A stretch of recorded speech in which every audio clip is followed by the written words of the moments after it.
النوع الثاني من الغش، وده غش صريح، ده ما فيهوش يعني، ده يمكن ايه في الجراي اريا، اللي هو انا بجيب زيارات بس مش زيارات فاعله قوي.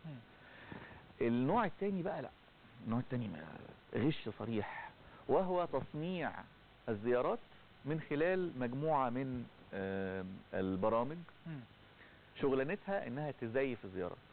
طيب مشكله ان انا ازيف زياره دي ايه؟ اشتغل ازاي هي مشكلتها حاجه واحده بس، ان الاي بي او الرقم، انت كل كمبيوتر على الانترنت عموما ليه رقم.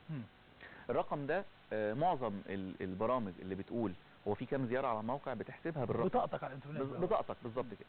فانا مشكلتي ان انا عايز الم اكبر عدد من البطايق عشان ارميهم للسيرفر ده. فهو شغلانته بيشتغل على حاجه اسمها بروكسي. البروكسي ده باختصار كمبيوتر، ممكن يبقى كمبيوتر صاحبه مش عارف ان انت بتستخدمه، زي الناس مثلا حد منزل على الكمبيوتر بتاعه سوفت وير، واكتشف ان السوفت وير ده بيخلي اي حد يقدر يخش من الكمبيوتر بتاعه على سايت ثانيه وهو ما يعرفش. حاجات زي تروجن هورسز او كده. فالنتيجه النهائيه ايه؟ بيبقى عنده كميه اي بي هات، كميه ناس كمبيوترات كتير جدا يقدر يتحكم فيها ويخليها تعمل اللي هو عايزه. فبينزل البرنامج ده بكل بساطه ويشتري البروكسي ليست اللي موجوده، سواء اذا كانت شرعيه او غير شرعيه زي ما قلنا، ويخليهم يخشوا على الموقع وهم مش عارفين. فالنتيجه النهائيه ايه؟ انه بيجي له زيارات كتير من اي بيز مختلفه ومن بلاد كتير جدا. حته التحكم في البلاد برضه بتبقى اقل شويه مع الترافيك جنريتور ده، بس في ميزه مهمه. النوع الاولاني في الاعلانات بيطلع لك انت جاي لك منين الترافيك ده. فكان في سايتس بتتقفش من انه لا، ده انت الترافيك ده جاي من الحته الفلانيه اللي بتبيع من الصين، جاي من، لا مش بس ده، في شركات معينه خلاص تعرف. انا مش عايز اقول اسامي شركات، بس مش شركات في مصر، يعني شركات عالميه، لكن هي شغلانتها هي بتشتغل في ده بس. خلاص بيقول لك يا عم ده بيستخدم كذا معروف. دي بقى ينفع اخليها تيجي كانها جايه من جوجل او جايه من فيسبوك او جايه من اي سايت معروف وما فيهوش مشاكل في الترافيك. فبالتالي بقت الخدعه اكبر. بقى لا، ده احنا جاينا ترافيك منين؟ ناس بتدور على الحاجات بتاعتنا، ده احنا بس برضه خليني ارجع اقول لك ده لا قيمه له، لانه اولا هو عامل زي الابتزاز او زي المخدرات. المخدرات اسهل تعبير.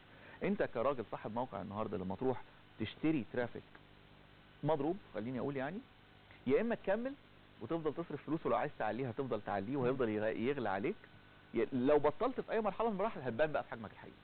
يعني انت لو دفعت مره واحده هتبان، لو فضلت تدفع كل يوم هتبان على طول.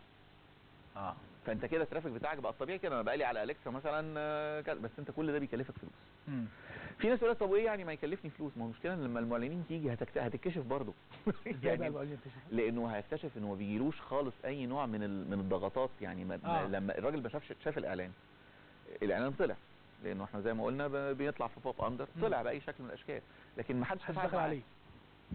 فالراجل فجاه هيكتشف انه طب ما هو يعني انت في وجهه نظرك انه المعلنين في مصر هم الوحيدين اللي في ايديهم القوه ان هم يوقفوا موضوع الشراء ده، لما يحسسوا الناس ان هم فاهمين يعني ايه اليكسا، ويعني ايه انت دخلت، ويعني ايه اشتريت ترافيك والكلام ده؟